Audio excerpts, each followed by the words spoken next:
Hey there friends, Nibs again, out in the garage. I want to do a little playing around tonight. Been doing a little bit of tinkering with a couple of my old air rifles, and the main focus of this one's going to be my model 1400. And we're going to be doing a couple of test groups with that. I'll tell you about what I did with it in just a minute. Did want to show you something kind of neat though. Didn't really feel like doing a whole separate video on it, but I've got this Crosman model 110. This is a Town and Country Junior. I did pick this one up locally recently. Got it for a real good price. She was in pretty rough shape, but one thing that I have been having a hard time trying to find is actually trying to find a rear sight for this guy. So I don't intend for this to be a permanent solution here, but I just took a chunk of sheet metal and I did take a picture of it before I started cutting it out, and I'll post it up here.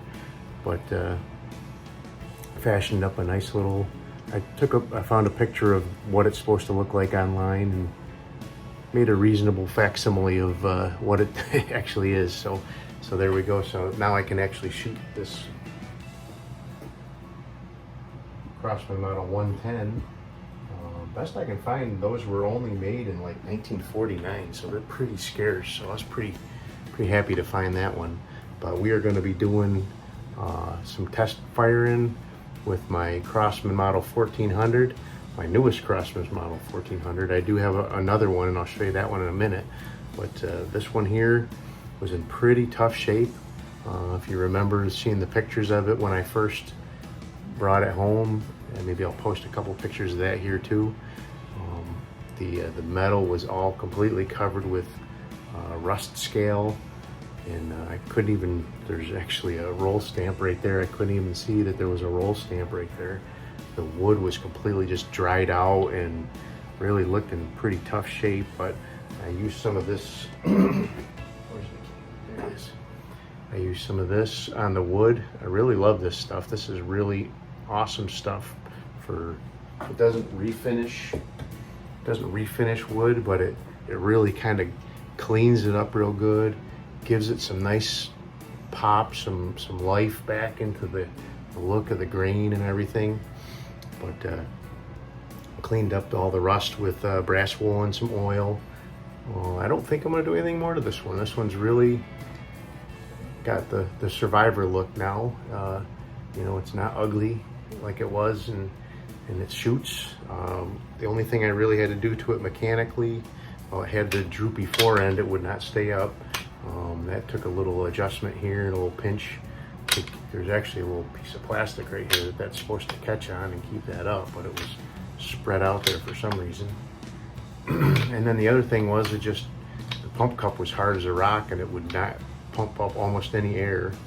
So it really just needed a new pump cup. The rest of the mechanicals inside really seem to be working pretty well still. So I may eventually buy a whole kit for it and just do a complete reseal on it. But at least for now, it really seems to be generating some good power. So I'm gonna go ahead and shoot a couple of groups across the garage here. Got my little 1.5-inch bullseyes here. Really kind of give me a good estimation of, you know, what I might do if I'm plinking at bigger targets at longer ranges.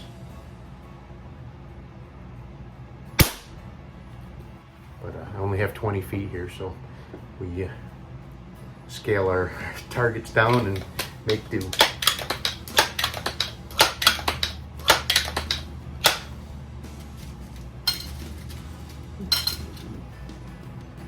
These are Crosman. These are Crosman Premier hollow points, 14.3 grains, 22 caliber. The 1400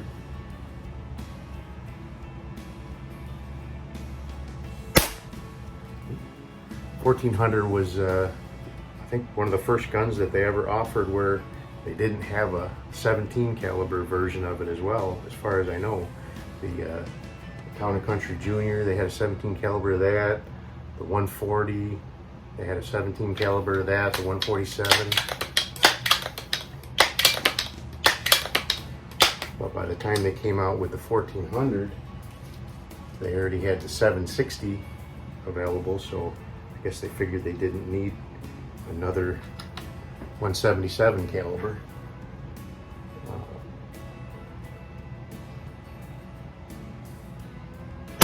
I might be wrong, but that's a good looking shot.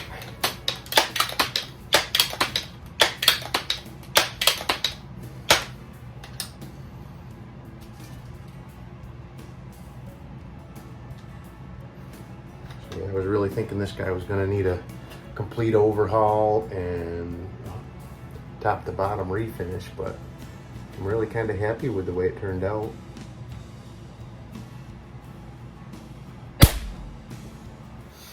Gun doesn't have to look brand new to be a lot of fun to play with.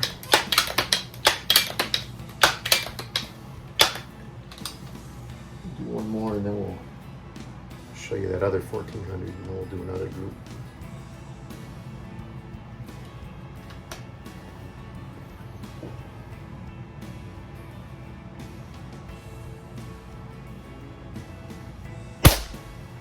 So one thing with these, with the cast metal, this one is missing the safety catch, by the way. I'm looking for one of those, but they have these cast metal trigger guards, and when you pull this out, there's an adjustment for the trigger spring. In both of my 1400s that I have, that trigger spring was screwed in as far as it would go and made those triggers so heavy. They were like 8, 9, 10 pounds.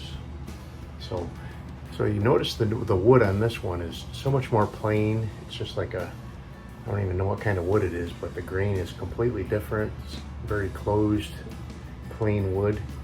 I think this might be a newer one. If anybody has any suggestions about that, let me know. I picked that one up a couple of months ago and it looks like it's in brand new shape. So.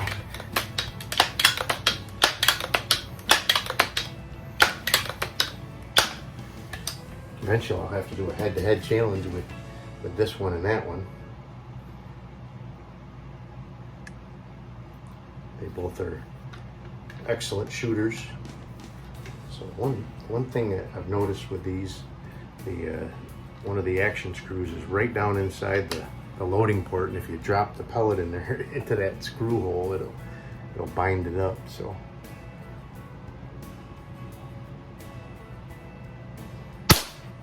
One of the kind of shortcomings, I guess.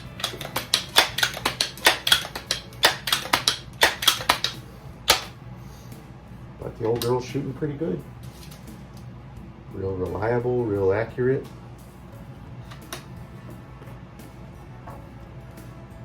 Seems to be right up there with the power with the rest of the pumpers that I have.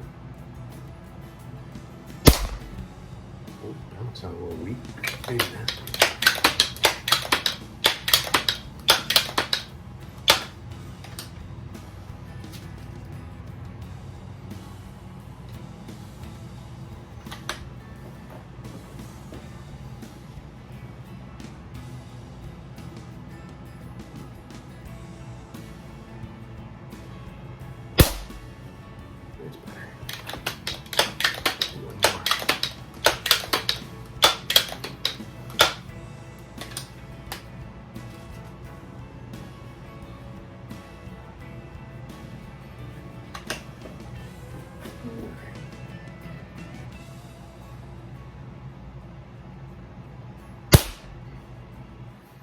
All right, that's shooting pretty good. So anyway, there you go. There's my newest Crosman model 1400. I kind of do like these oak stocks better. So that's what really kind of caught my eye when I saw this one. Plus I got it for pretty good steel. Anytime you can pick one of these old Crosman pumpers up for less than $100, I would definitely recommend grabbing them. They're really easy to work on and get back up and running, unless they're completely destroyed, which I haven't seen one that was beyond help yet, but I'm sure they're out there.